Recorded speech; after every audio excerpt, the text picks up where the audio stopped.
every time a competition comes around, every time a training camp comes around, there's a lot of moving parts to it. The transition from being one of the league's most visible players to receiving a public critique from a veteran like Sue Bird represents a significant shift in Angel Reese's professional trajectory. The reality of the WNBA is that commercial appeal does not influence field goal percentages, and Bird's recent commentary served as a professional intervention rather than a casual mentorship. As the managing director of Team USA, Bird now holds the authority to shape the most prestigious roster in the sport. Her observations regarding Reese's offseason, which has featured high-profile fashion events and red carpets over traditional training, carry weight that transcends typical media criticism. At the current rate of her off-court engagements, Reese faces the risk of her brand outgrowing her performance, creating a gap that seasoned veterans are beginning to highlight. Sue Bird's position on Reese's Olympic prospects was direct. She established a clear standard for Team USA, emphasizing that the roster is reserved for those who maintain the highest levels of professionalism and performance. Bird addressed the distractions of the offseason, including podcast appearances and public disputes over salary, as factors that could jeopardize a player's standing. While Reese navigates the complexities of her burgeoning brand, Caitlin Clark has reportedly maintained a strictly disciplined training schedule, focusing on high-repetition drills away from the cameras. These two approaches represent a divergence that could define the league's competitive hierarchy for years to come. An analysis of Reese's offseason content reveals a focus on brand expansion through red carpets and media appearances, while raw footage of athletic development remains scarce. While her digital engagement is high, the narrative among league veterans is shifting. There is a growing perception that controversy and social media metrics are being prioritized over foundational skills, such as mid-range shooting and finishing at the rim. While building a personal brand is a strategic move, its long-term viability depends entirely on the quality of the product on the floor. Reports of fans seeking refunds for Reese's Reebok footwear suggest a potential decline in consumer confidence when on-court performance does not match the marketing hype. While the double-double queen title remains popular among her supporters, analysts point to a shooting percentage under 40% from the field, a statistical anomaly for a 6'3" player operating primarily under the basket. Critics and veterans alike have noted that many of her rebounds are self-generated from missed layups, leading to accusations of stat padding that undermine her efficiency as a franchise player. Reese's public statements regarding her $74,000 salary have also created friction within the league. By stating that her WNBA pay does not cover her basic living expenses, she has complicated ongoing CBA negotiations. Veteran players who fought for the league's current financial structure have expressed frustration with a rookie making her personal overhead the face of a broader labor struggle, especially given her multi-million-dollar NIL valuation from college. This has resulted in a culture problem where the newcomers are increasingly at odds with the established leadership. In contrast, players who avoid public drama and focus on charitable work and training are often seen as more aligned with the league's long-term interests. Sue Bird's career, defined by 4 championships and 5 Olympic gold medals, was built on the principle of situational awareness and efficiency. When she publicly asserts that basketball must remain the main thing, the entire sporting community acknowledges the directive.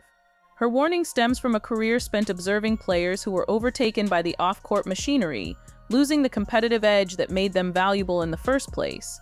As the decision-maker for Team USA, Bird has the authority to act on these observations. A loss of a spot on the national team would not only be a professional setback, but a direct hit to a player's global endorsement value. Media figures and former players are beginning to echo these concerns. Shaquille O'Neal's recent comparison of Reese to an NBA role player suggests a ceiling that her current brand does not account for. A role player is a specialized asset, not a franchise cornerstone. If her efficiency does not improve, the brand she has built may eventually face a reckoning.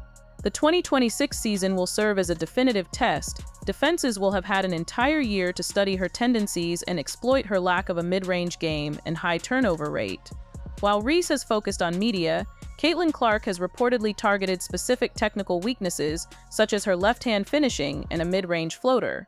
The distinction between visibility and greatness is that greatness is sustained by performance that requires no external promotion.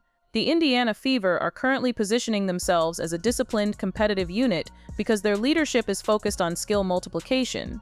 If Reese does not heed the warnings provided by figures like Sue Bird, she risks being relegated to a spectator at the next Olympic Games. The WNBA is deciding whether it will be defined by elite athletes who are also stars or by influencers who happen to play the game. Sue Bird has made her criteria clear, and the results will not be found in social media engagement, but in the final box scores of the 2026 season. History is filled with athletes who were the next big thing until they stopped refining the skills that earned them that title. The choice to prioritize the gym over the studio is now the most critical decision of Angel Reese's career. The economic friction currently surfacing in the WNBA is not merely a dispute over individual earnings, but a fundamental disagreement on how professional value is generated and communicated. When a high-profile rookie publicly dismisses a five-figure salary as insufficient for basic living expenses, it creates a messaging vacuum that veteran players find difficult to fill. These veterans, many of whom spent decades playing in obscure international leagues during the off-season just to remain solvent, view the current league minimums as hard-won victories. For a newcomer to frame these figures as a personal hardship, especially while maintaining a lifestyle supported by multi-million-dollar outside endorsements, is seen by many as a detachment from the collective struggle of the union. This tension is reportedly impacting the preliminary discussions for the upcoming collective bargaining agreement. Leadership within the Players Association depends on a unified front, and a narrative centered on personal overhead rather than systemic growth threatens to undermine the leverage needed to secure better travel conditions and higher base salaries for the entire roster. This cultural divide extends into the locker room, where the perception of being iced out is often a symptom of a deeper professional mismatch. In a league where the average career length is relatively short, the arrival of a player who prioritizes a brand-first philosophy can be disruptive. The veterans who built the foundation of the WNBA did so through a culture of extreme technical proficiency and a quiet, almost monastic approach to the off-season. When those same veterans observe a rookie shooting 39% while simultaneously maintaining a heavy production schedule for a podcast, the professional respect that is usually afforded to stars begins to erode. The league's history is a record of players who were forced to choose between the visibility of their personal lives and the stability of their on-court performance. Sue Bird's intervention is a contemporary echo of these historical lessons, reminding the new generation that a player's relevance is a depreciating asset if it is not backed by continuous, measurable improvement on the hardwood. The technical concerns surrounding Reese's game are becoming a focal point for scouts across the league. A shooting percentage under 40% for a player whose primary touches occur within 3 feet of the basket is a statistical red flag that cannot be ignored by professional coaching staffs. The double-double queen moniker, while effective for marketing and social media engagement, is facing increased scrutiny from data analysts. When a significant portion of a player's rebounds are self-generated, meaning they are the direct result of their own missed layups, the value of that double-double is significantly diminished in a professional context. It suggests a lack of touch around the rim and an inability to finish through the physical contact that defines WNBA interior defense. For a franchise looking to build a championship contender, these efficiency gaps are more than just minor flaws. They are structural liabilities that opponents will target with increasing frequency as the 2026 season approaches.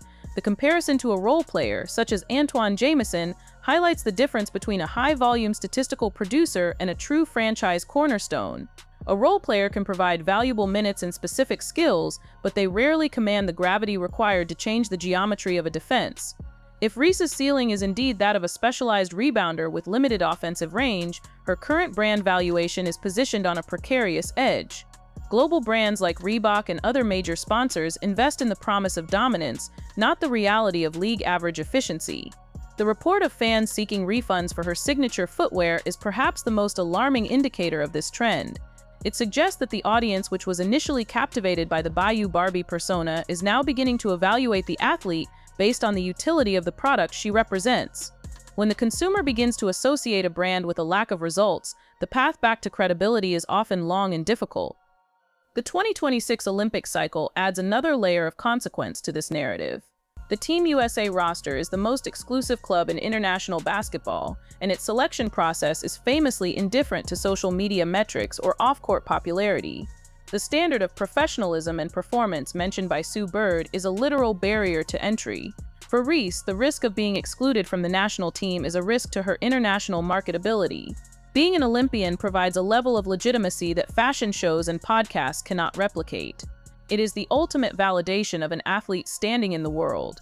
If the managing director sees a player who is more invested in the circus of her offseason than in developing a mid-range jump shot or improving her layup percentage, the decision to leave her off the plane becomes a matter of professional integrity. The global platform that Team USA provides is the primary vehicle for making a domestic brand an international powerhouse, and losing that platform would be a significant blow to the long-term financial strategy of Reese's management team. In contrast, the scouting reports coming out of the Indiana Fever camp suggest a different trajectory for Caitlin Clark. By focusing on surgical self-improvement, specifically addressing weaknesses like her left-hand finishing and her mid-range floater, Clark is treating the offseason as a period of reconstruction. This approach minimizes the variables that can lead to a sophomore slump or a professional plateau. When a player returns to the court with a more diverse offensive arsenal, the previous year's defensive strategies become obsolete. This forces opponents to dedicate even more resources to stopping them, which in turn creates more opportunities for their teammates. This is how a leader multiplies the talent around them. If one player is adding layers to their game while another is adding episodes to a digital series, the gap between their on-court impact will only widen over time. The scoreboard in 2026 will be an objective measurement of these two differing philosophies. The friction between the gym and the studio is ultimately a battle for the soul of the WNBA's growth. The league is currently at an inflection point where it must decide if it will follow the path of high-performance athletics or the path of influencer-driven entertainment. While there is room for personality and brand building, the history of professional sports suggests that the foundation must always be the sport itself. The red carpets and endorsement deals are trailing indicators of success, not the cause of it. When a player begins to view the basketball court as a secondary stage to their media presence, they risk losing the very thing that made them a person of interest in the first place. The main thing, as Sue Bird described it, is the only thing that provides lasting protection against the volatility of public opinion and media trends. As the 2026 season draws closer, the pressure on Reese to provide a tangible return on the hype will continue to mount. The veterans who have been whispering about her technical limitations will soon have the opportunity to test those limitations in live competition. A defense that has spent a year analyzing her tendencies will not be intimidated by a social media following or a high NIL valuation. They will be looking to exploit the fact that she lacks a mid-range game and struggles to finish through contact. If these problems have not been addressed during the offseason, the resulting performance will speak louder than any podcast rant or Instagram post. The reality of the professional game is that it is a meritocracy that eventually exposes any gap between reputation and reality. The warning from Sue Bird was not just an individual critique, it was a roadmap for professional survival. It requires a level of self-awareness that is often difficult to maintain when surrounded by the constant validation of a digital audience. Putting down the microphone and picking up the basketball is a symbolic act of returning to the fundamentals that earned her a place in the league. The question of whether Angel Reese is a basketball player with a brand or a brand that used to play basketball will be answered by the work she does when the cameras are not rolling. If the foundation of her career is built on the sand of social media engagement rather than the rock of professional development, the collapse of that brand will be as public as its rise. The clock is currently ticking on her opportunity to prove that her focus remains on the game, and the 2026 box scores will provide the final, unedited verdict. The stakes of this transition extend beyond a single player or a single season. They represent a pivotal moment for the league's credibility during a period of unprecedented expansion. The WNBA is attracting new investors, new fans, and new levels of media scrutiny, all of which demand a product that is consistently elite.